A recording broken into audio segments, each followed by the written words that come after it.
pada hari Rabu menyerang petugas penyelamat di Lebanon. 4 petugas medis tewas dan 6 orang lainnya luka-luka dalam 3 serangan beruntun yang dilancarkan Israel. Kelompok para medis ini tak menyangka tetap mendapat serangan meski sudah di dalam mobil ambulans. Serangan beruntun Israel di desa Maifadun Selatan dekat kota Nabatiyeh yang lebih besar menghantam kelompok pertama petugas medis yang menanggapi panggilan darurat dari warga sipil yang terluka. Kelompok kedua yang mencoba membantu turut menjadi sasaran serangan Israel. Serangan militer Israel di Lebanon Selatan kali ini terjadi sehari setelah kedua negara mengadakan pembicaraan bersejarah di Washington. Tak hanya menargetkan Hizbullah, Israel juga kini menyerang petugas medis hingga rumah sakit.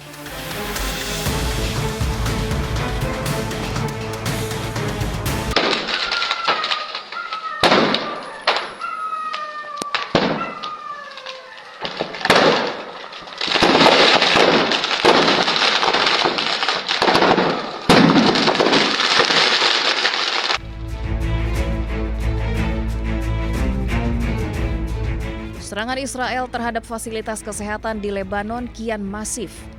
Rumah sakit Tebnin hancur berantakan usai terkena serangan udara Israel. Sejumlah kendaraan di sekitar rumah sakit juga terlihat hancur.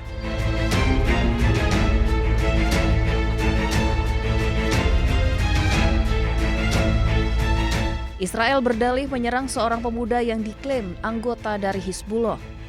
Namun dampaknya terasa hingga rumah sakit Tebnin.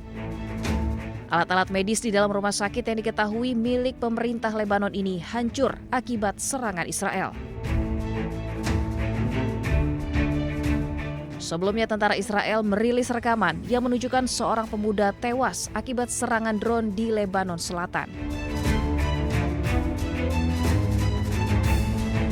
Serangan yang terus terjadi di Lebanon merupakan bagian dari konflik yang terus berlanjut antara Israel dan kelompok bersenjata Hizbullah.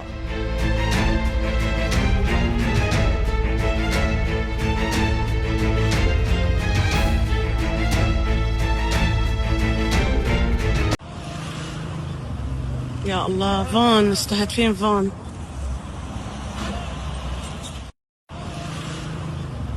يا الله فان مستهدفين فان. Militer Israel terus menggencarkan serangan mematikan di Lebanon seiring dengan berlanjutnya invasi darat. Serangan Israel menargetkan sebuah mobil di Jalan Jiyeh menuju Sidon sekitar 20 km selatan Beirut menyebabkan mobil tersebut terbakar habis, menewaskan pengemudi mobil yang menjadi sasaran dan seorang pengendara sepeda motor yang sedang lewat di belakangnya saat serangan terjadi. Insiden ini terjadi sehari setelah pemerintah Lebanon dan Israel bertemu di Washington DC, Amerika Serikat membicarakan upaya gencatan senjata yang dimediasi Amerika Serikat. Selain menggempur 2 kendaraan di Beirut, militer Israel juga mengumumkan telah menyerang 200 target milik kelompok Hizbullah dalam 24 jam terakhir. Kepala Staf Angkatan Darat Israel, Eyal Zamir, telah memerintahkan agar seluruh area Lebanon Selatan hingga garis Sungai Litani dijadikan zona pemusnahan kelompok Hizbullah.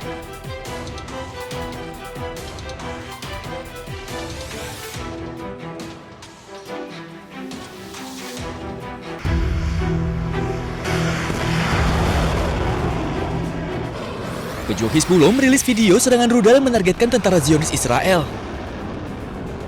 Rudal yang digunakan untuk pejuang Hizbullah memiliki daya ledak yang cukup tinggi.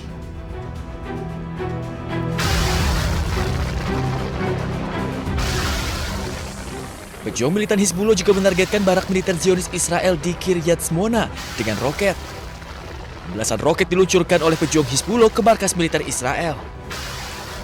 Serangan ini merupakan serangan balasan yang dilakukan Israel terhadap Lebanon.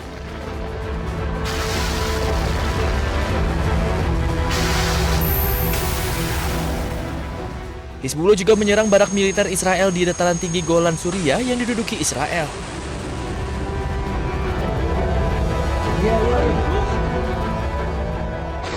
Tak hanya roket, drone milik pejuang Hizbullah juga menembus langit Israel.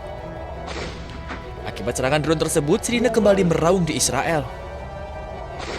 Video amatir menunjukkan drone Hizbullah juga melancarkan serangan ke permukiman di Naharia, wilayah Palestina Utara yang diduduki Israel. Serangan balasan Hizbullah terjadi usai Israel menyerang Lebanon. Diperkirakan Hizbullah membalas serangan dengan menggunakan drone bersistem panduan optik yang sulit terdeteksi militer Israel. Ya Allah, فان مستهدفين فان. Sementara serangan drone Israel membidik 2 mobil di Elgia, Lebanon hingga hancur. Ya Pasca Allah, serangan drone فان Israel, 2 mobil مستهدفين warga فان. hancur dan terbakar. Rekaman ini direkam oleh ponsel warga yang sedang Ya melintas. Allah, فان مستهدفين Belum diketahui فان. berapa yang menjadi korban akibat serangan drone Zionis Israel ini. Ya Allah, فان مستهدفين فان.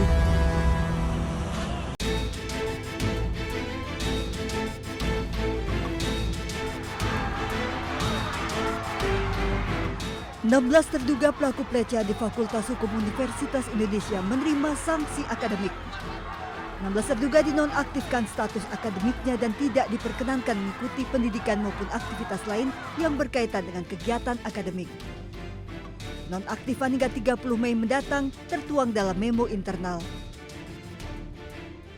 Ke-16 terduga ini terus menjalani pemeriksaan intensif oleh Satgas PPKUI. Sanksi ini bukan sanksi akhir lantaran pemeriksaan masih berjalan dan UI tegas tidak pandang bulu terkait latar belakang terduga pelaku. Terkait berbagai informasi yang beredar mengenai identitas, latar belakang, maupun dugaan adanya relasi terhadap terduga pelaku, Universitas Indonesia menegaskan bahwa UI tidak memandang bulu. Setiap aksi kekerasan seksual akan diproses sesuai fakta, bukti, dan ketentuan yang berlaku. UI memandang kasus ini dengan serius dan fokus melindungi serta membantu pemulihan psikologi korban. Hingga 15 April, korban kasus dugaan pelecehan seksual melalui grup chat di Fakultas Hukum Universitas Indonesia mencapai 27 orang. Jumlah ini masih berpotensi bertambah mengingat masih ada yang belum menyadari menjadi objek dalam kasus ini.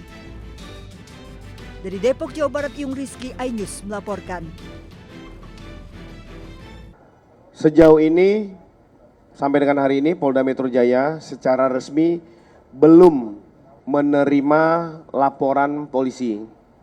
Akan tetapi, langkah-langkah yang dilakukan oleh Polda Metro Jaya, khususnya Direktorat PPA dan PPO, sudah melakukan koordinasi dengan pihak universitas yang bersangkutan. Yang kedua, saat ini juga sudah berkoordinasi kepada penasihat hukum dari korban untuk melakukan pendampingan konsultasi terkait tentang peristiwa ini. Yang ketiga, Direktorat PPA dan PPO sudah mengumpulkan beberapa barang bukti, membuat laporan informasi terkait tentang koordinasi dengan pihak universitas